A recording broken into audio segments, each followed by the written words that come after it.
Olá, boa noite. Está no ar o Rede TV News. Olá, boa noite. Seja muito bem-vindo. Ex-governador do Rio de Janeiro deve ser transferido de presídio mais uma vez. De Bangu, ele vai para uma cela no Corpo de Bombeiros. E você vai ver também. Universidade de Brasília quer criar selo para identificar estudantes e funcionários que se vacinaram contra a Covid-19. Especialistas dizem que a medida expõe alunos a constrangimento ilegal. Pousada em Minas Gerais tem perfil na internet invadido e várias pessoas caem em golpe. As vítimas pagaram pela hospedagem, mas o dinheiro foi parar na conta dos criminosos. Mulher suspeita de aliciar brasileiros detidos por tráfico de drogas na Tailândia é presa em Curitiba.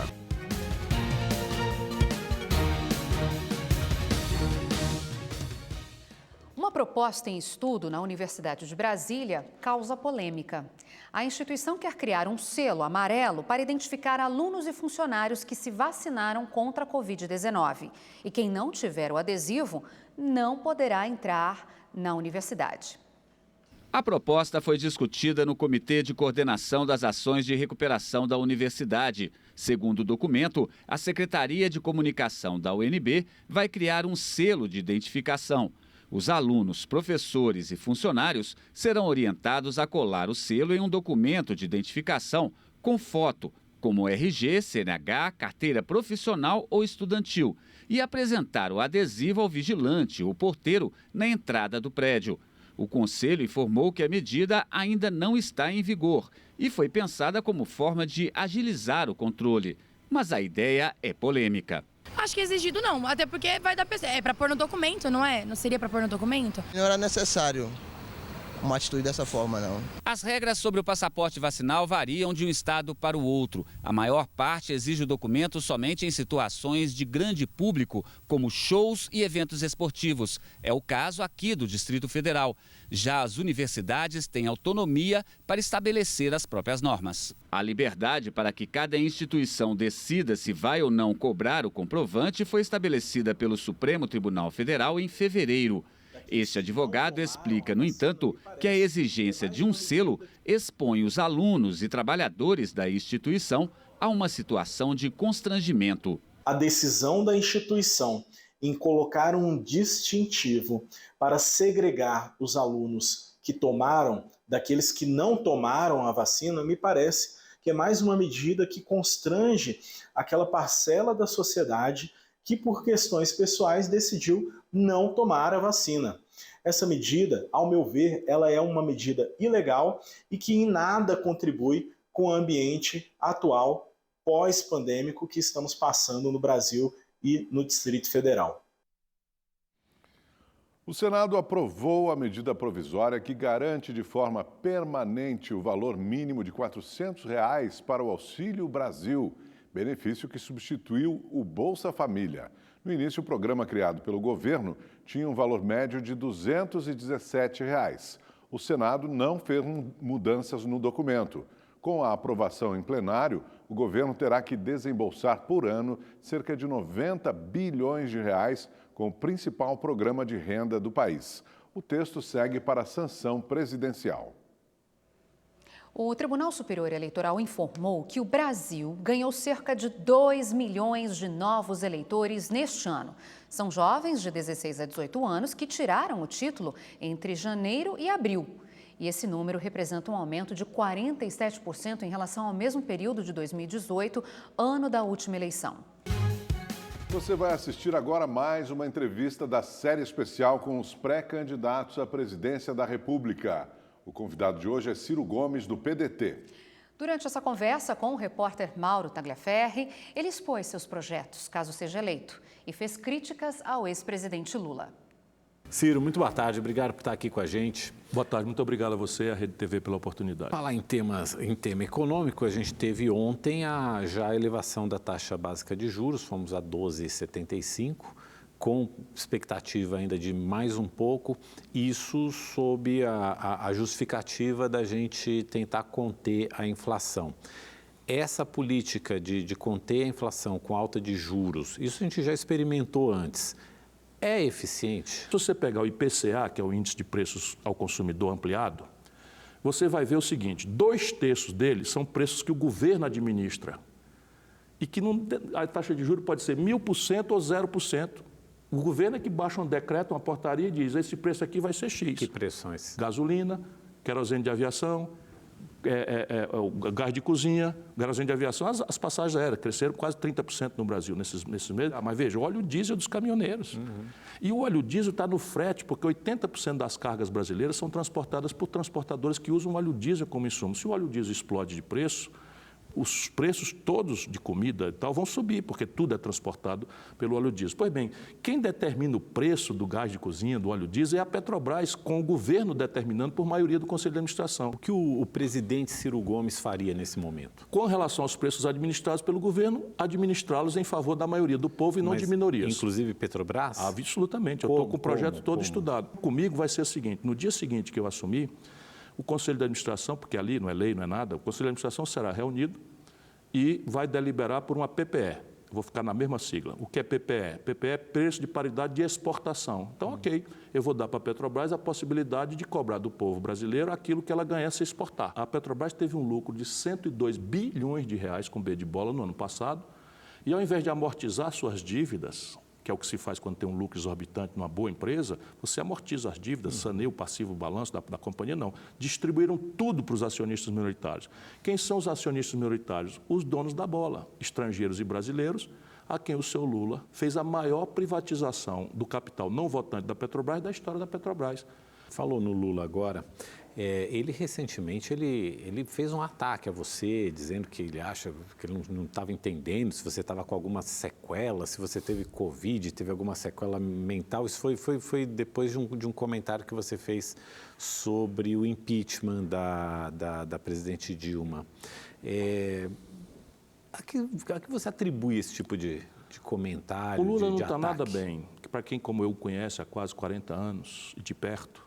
Mas isso eu acredito que é um misto de arrogância com uma profundíssima mágoa do povo brasileiro, que talvez nem ele lucidamente saiba, porque ele imagina que o povo brasileiro devia ter descido em Curitiba e quebrado tudo, e sabe, trazido ele para o poder. Ele disse isso agora recentemente. Aqui nesse programa, a pré-candidata do MDB, a Simone Tebet, falou no seu nome, diz que você é uma pessoa que precisa ser ouvida quando se fala de uma alternativa, de uma candidatura alternativa.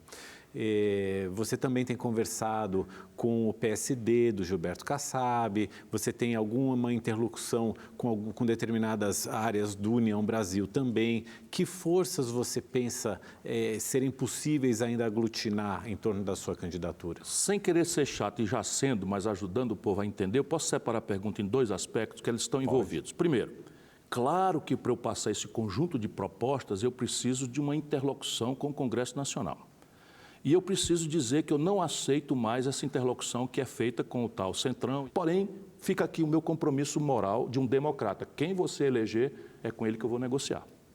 Eu não sou candidato a imperador do Brasil. Vou trazer essa negociação para um novo desenho do acordo de governadores e prefeitos. Mas ainda assim pode persistir o impasse.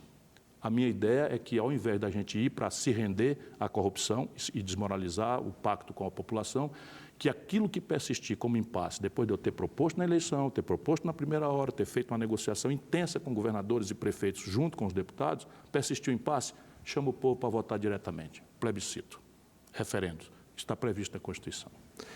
E aí a segunda assim parte... acaba a crise política no Brasil. E aí a segunda parte da pergunta. Eu sou tão comovido com a primeira. Que forças são essas que você descreveu. Só que eu tenho uma história. Não é? Por exemplo, eu quero só fazer aqui uma referência extremamente grata às menções que a senadora Simone Tebet fez. A senadora é uma pessoa de grande valor, de grande virtude, e ela ajudaria muito ao debate brasileiro se ela, de fato, conseguisse se viabilizar como pré-candidata do PMDB. Depois da chuva que atingiu o Rio de Janeiro ontem, uma enorme mancha negra apareceu na praia de Copacabana, na zona sul da cidade. A sujeira saiu da galeria de águas pluviais, que fica entre os postos 4 e 5, e hoje de manhã a concessionária Águas do Rio cobriu a mancha na areia para evitar a poluição, que chegasse até o mar. Em nota, a empresa disse que as elevatórias de esgoto estão em pleno funcionamento e que o ocorrido na praia de Copacabana é um problema histórico. Afirmou ainda que está propondo ao Instituto Estadual do Ambiente a adoção de um novo protocolo de limpeza para situações como essa e, se necessário, a desinfecção da areia. Seguem as buscas ao homem que desapareceu no mar ontem em Arraial do Cabo, na região dos Lagos, no Rio de Janeiro. Ele e o irmão pescavam em uma pedra quando um deles caiu e o outro entrou na água para tentar resgatá-lo. Segundo a Guarda Marítima, o mar estava agitado. Um barco pesqueiro que passava pelo local salvou Melquisedeque de Carvalho, de 53 anos. Miguel Carvalho, de 60 anos, ainda não foi encontrado. Como será que fica a previsão do tempo para todo o Brasil? É hora da gente conferir juntos com Gabriela de França. Olá, boa noite para todo mundo. Olha, a gente começa falando das chuvas que têm provocado estragos em várias cidades do sul do Brasil. A situação é mais crítica em Santa Catarina, onde, segundo a Defesa Civil, mais de 40 mil pessoas foram afetadas aí por causa dessas chuvas, gente. 3 pessoas morreram em todo o estado catarinense. Hoje não foi diferente, mais uma vez a chuva trouxe transtornos, o rio Tubarão transbordou, a água invadiu várias vias, olha, a cidade ficou assim completamente debaixo d'água, situação caótica mais uma vez. A boa notícia é que amanhã para de chover, o tempo fica firme aqui nos 3 estados do sul do Brasil e o dia começa com geada nas serras catarinense, gaúcha e também em áreas aqui do sul do Paraná.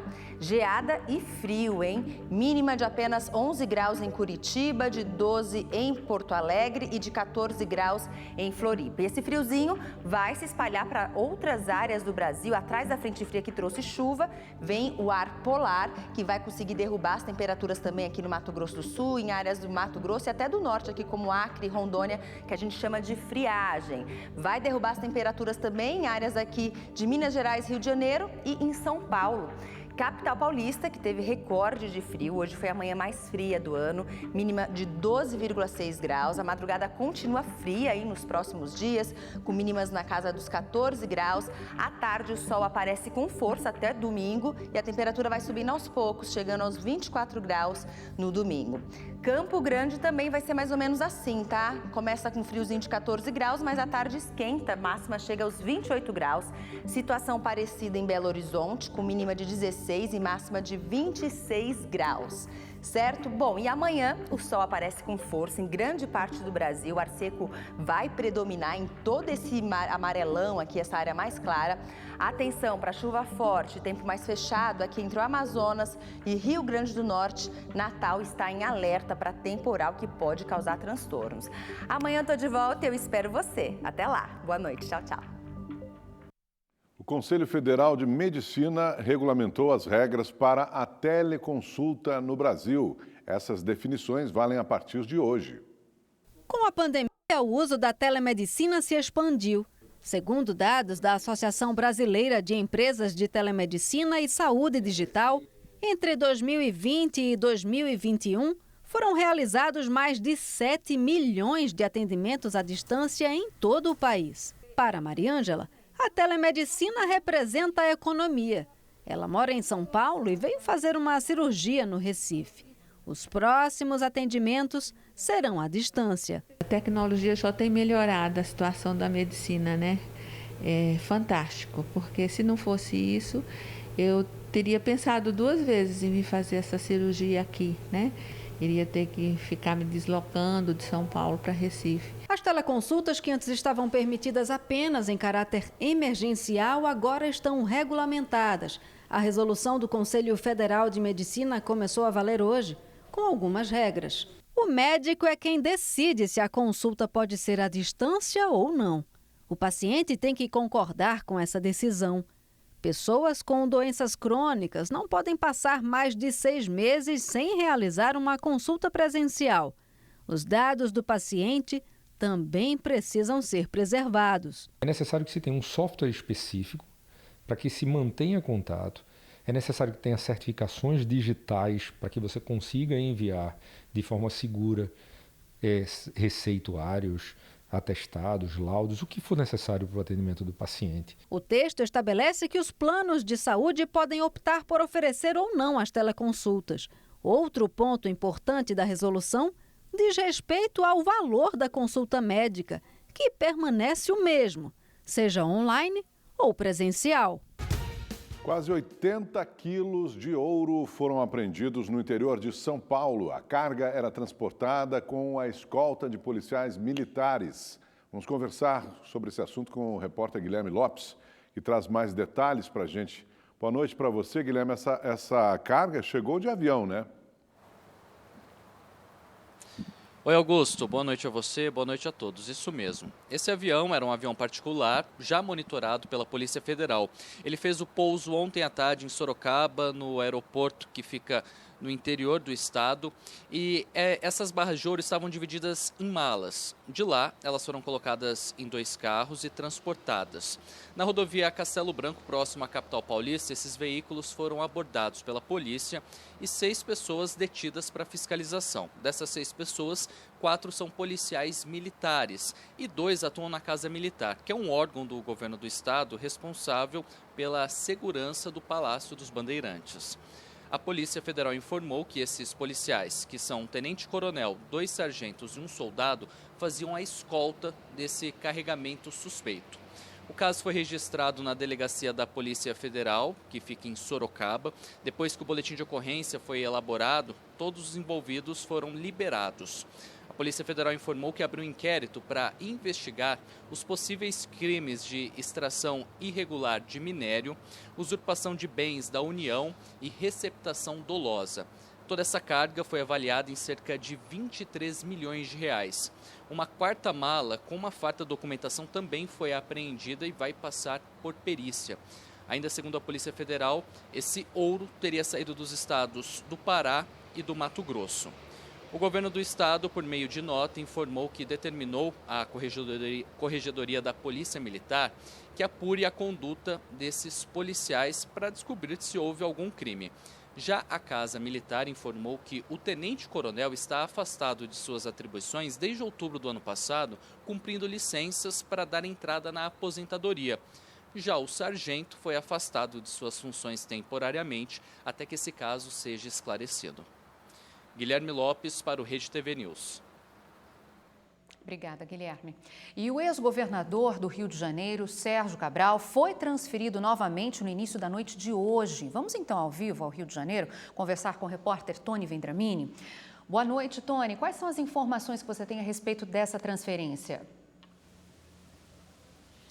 Boa noite, Milena. Boa noite, Augusto. Boa noite a todos que nos acompanham. O Sérgio Cabral já foi transferido e dessa vez ele foi para o grupamento especial prisional do Corpo de Bombeiros, que fica na zona sul do Rio de Janeiro. Ele vai ficar lá até o julgamento do habeas corpus pedido pela defesa do ex-governador.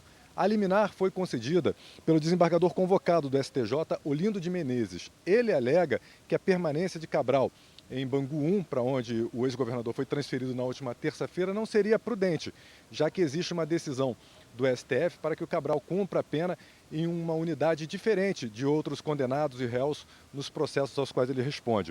O Sérgio Cabral chegou a Bangu 1 transferido de uma outra unidade em Niterói, o Batalhão Especial Prisional da Polícia Militar, e essa transferência aconteceu depois que uma fiscalização da Vara de Execuções Penais encontrou diversas irregularidades nesse presídio e descobriu também que o Cabral tinha regalias como acesso a celulares, a cigarros e até mesmo a toalhas com o nome dele bordado.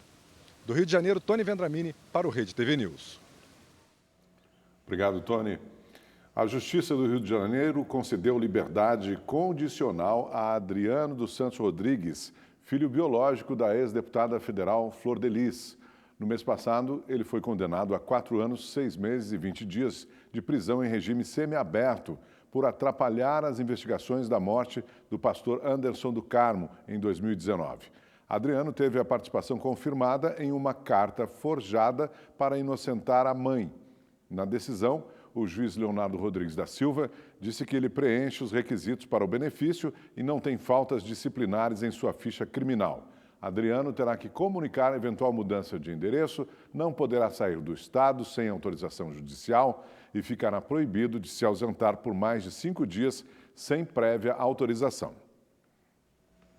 Ainda no Rio de Janeiro, foi preso o homem que mantinha em cárcere privado a mulher que ele mantinha relacionamento e ainda a espancava.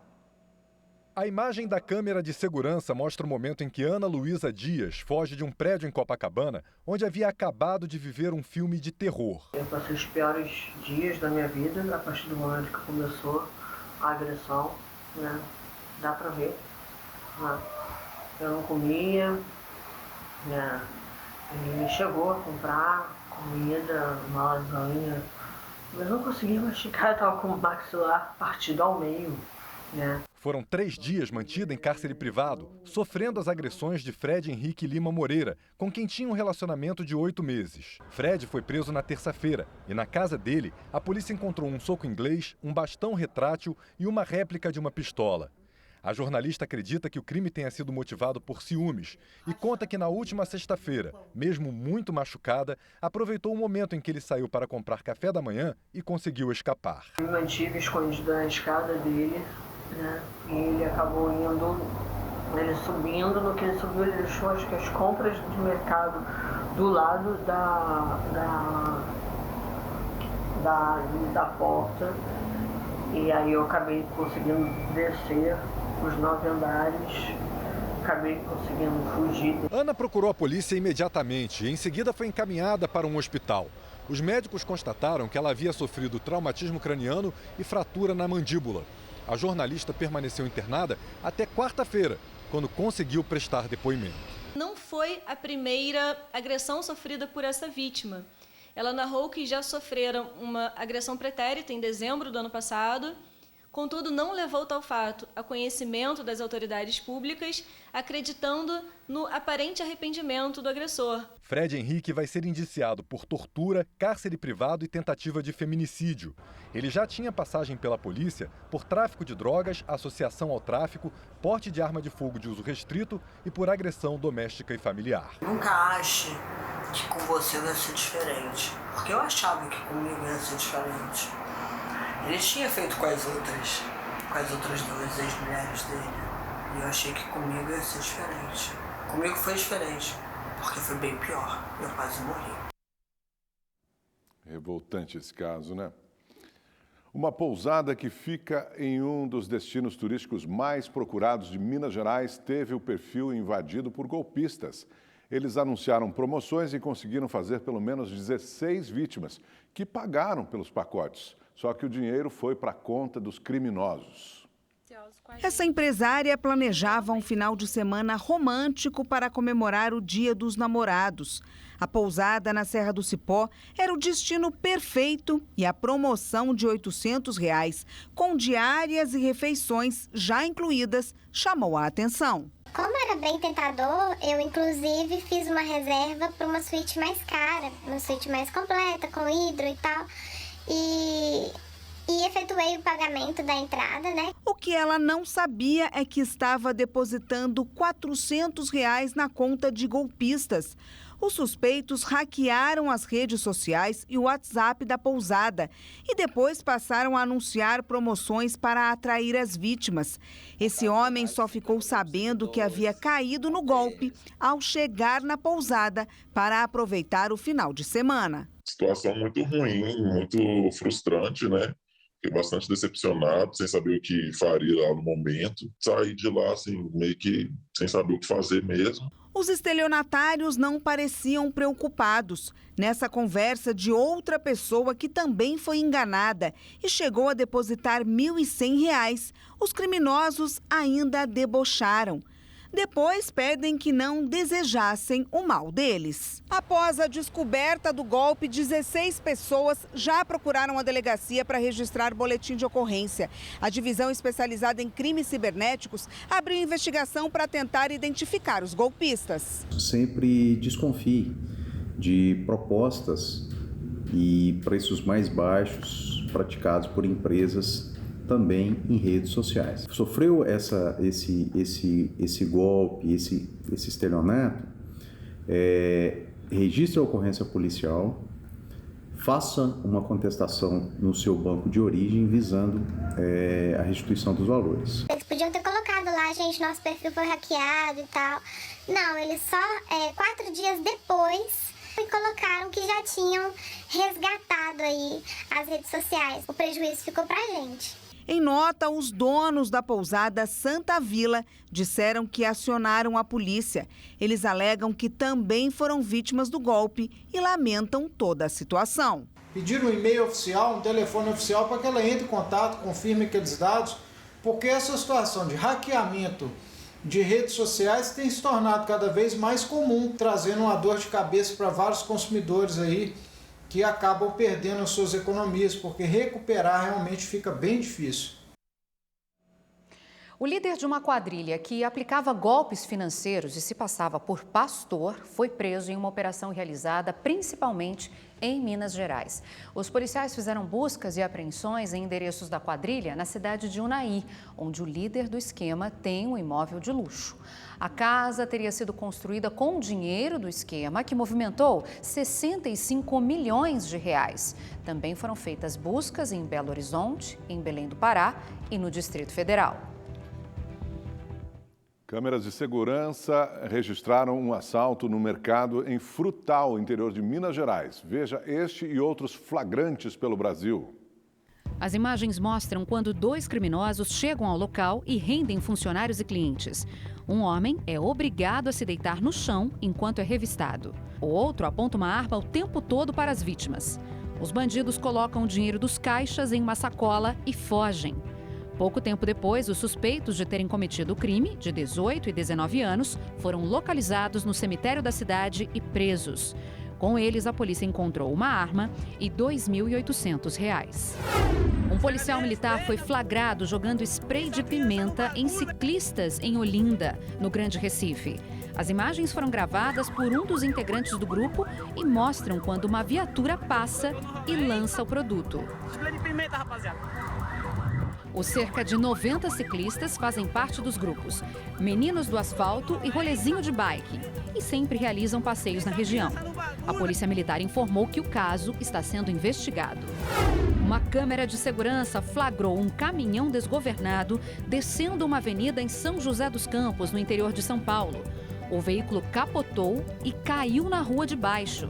Segundo a equipe do SAMU, que atendeu a ocorrência, o motorista teve apenas ferimentos leves. Não há informações sobre as causas do acidente. Agora, uma cena covarde. Imagens de câmera de segurança flagraram um momento em que uma mulher abandona um gato dentro de um saco de lixo. Isso aconteceu em Santarém, no Pará. Ela estaciona o carro, olha para os lados, retira o saco plástico do banco de trás e deixa o animal perto de uma árvore. Logo em seguida, sai. Esse caso ganhou grande repercussão nas redes sociais. O animal foi resgatado e levado para uma clínica veterinária. A prefeitura da cidade paraense tenta encontrar a responsável pelo ato, que pode responder por crime de abandono de animais. A pena prevista é de 2 a 5 anos de prisão, além de multa. E mais uma vez vamos nos conectar ao vivo com São Paulo, falar de novo com o repórter Guilherme Lopes, mas dessa vez sobre a polêmica envolvendo o pagamento pela Prefeitura de São Paulo pelo show da cantora Daniela Mercury no evento da CUT no último domingo. Guilherme, qual a novidade desse caso? Milena, a Prefeitura de São Paulo, por meio da Controladoria Geral do município, informou que suspendeu o pagamento à cantora Daniela Mercury pela apresentação que ela realizou no domingo, 1º de maio, Dia do Trabalhador, aqui na capital paulista, no evento que foi organizado pelas centrais sindicais. A medida vai ficar em vigor até a conclusão das investigações sobre a realização de campanha político-partidária a favor do ex-presidente Luiz Inácio Lula da Silva. Nesse tipo de evento é proibido qualquer manifestação política, o que não teria sido respeitado, já que a cantora pediu votos ao ex-presidente. Os dados divulgados no Diário Oficial do município mostram que a prefeitura pagaria R$100 mil pelo show, isso apenas de Daniela. A equipe da artista disse que a contratação foi feita por meio de uma produtora. As apurações da Controladoria Geral do município mostram que o valor das emendas já foi empenhado, mas o repasse à produtora foi suspenso. Guilherme Lopes para o Rede TV News. Obrigado, Guilherme. Uma mulher suspeita de aliciar os brasileiros detidos por tráfico de drogas na Tailândia foi presa pela Polícia Federal em Curitiba. Um mandado de prisão e 2 de busca e apreensão foram cumpridos na capital paranaense. Os 3 jovens foram detidos ao desembarcarem no aeroporto de Bangkok, na Tailândia. Segundo as autoridades tailandesas, o trio transportava cerca de 15 quilos de cocaína. Mariellen Coelho Silva, de 21 anos, de Minas Gerais. Jordi Vilcinski Befa, de 23 anos, e Ricardo de Almeida da Rosa, de 26, que moram no Paraná, estão presos desde o dia 14 de fevereiro. Este vídeo mostra a mulher presa hoje pela Polícia Federal com 2 dos jovens, durante o embarque em Curitiba. Nessa modalidade criminosa é comum a utilização de pessoas vulgarmente conhecidas como mulas do tráfico, geralmente jovens ou pessoas com situação de vulnerabilidade econômica que são utilizados para o transporte da droga. A Tailândia é um dos países onde o tráfico de drogas pode ser punido com pena de morte, dependendo da quantidade e das circunstâncias. A Polícia Federal analisa ainda a possibilidade de solicitar à Justiça a extradição dos 3 jovens para que eles respondam pelos crimes no Brasil. A defesa do paranaense Jordi disse que nesta madrugada o jovem conseguiu falar com a mãe pela primeira vez após a prisão, através de chamada de vídeo. Jordi relatou que está sendo bem tratado e que há possibilidade de ser ouvido por um juiz tailandês na próxima semana. A defesa de Mariellen afirmou que a prisão da suspeita de aliciar os brasileiros abre caminho para a extradição. Nossa equipe não conseguiu contato com a defesa de Ricardo. Rede TV News de hoje fica por aqui. Obrigada pela sua companhia. Boa noite para você. Boa noite e até amanhã.